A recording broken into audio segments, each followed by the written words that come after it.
Hey DIY clubbers, stay tuned to see how I create this two-tiered shelf.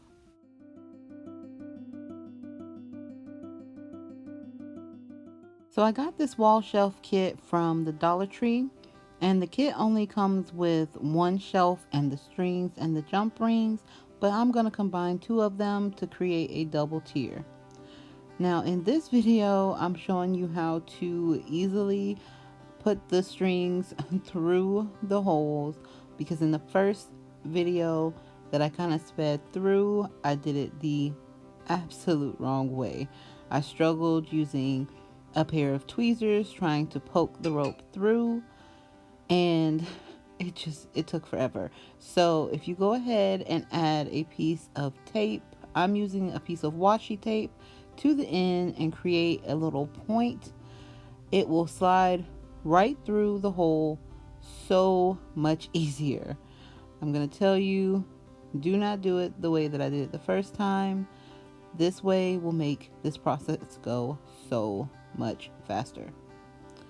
Now, once I went ahead and added the tape, I'm just showing you me adding the tape to the rest of the other two strings.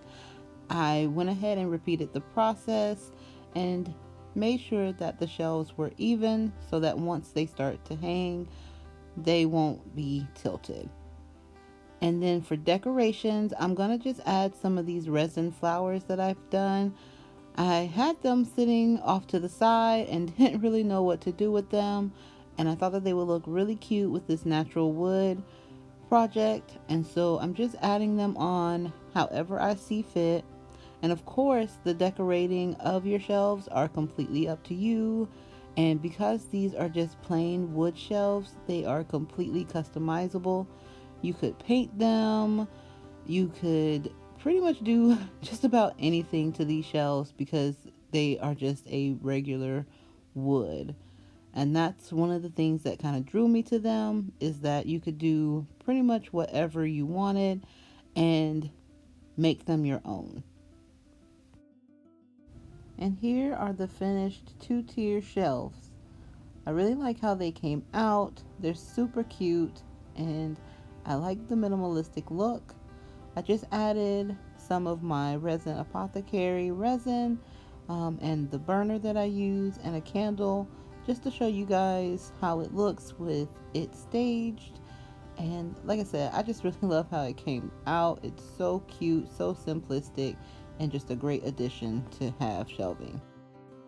Thanks for joining me for another video this week. I had so much fun making these shelves. I really am trying to push myself this year to do something that I haven't done before, and I really fell in love with this project. Once it turned out great, I was so happy. Let me know what you guys want to see me record this year. I want some more DIY clubber participation because we are a family and I want us to create things together. Make sure you like this video, subscribe to the channel, share the video with a friend, and hit that bell for notifications. Wherever you are and whatever you're doing, I hope you're having a great day, and always keep creating. All right, I love you DIY clubbers. Bye.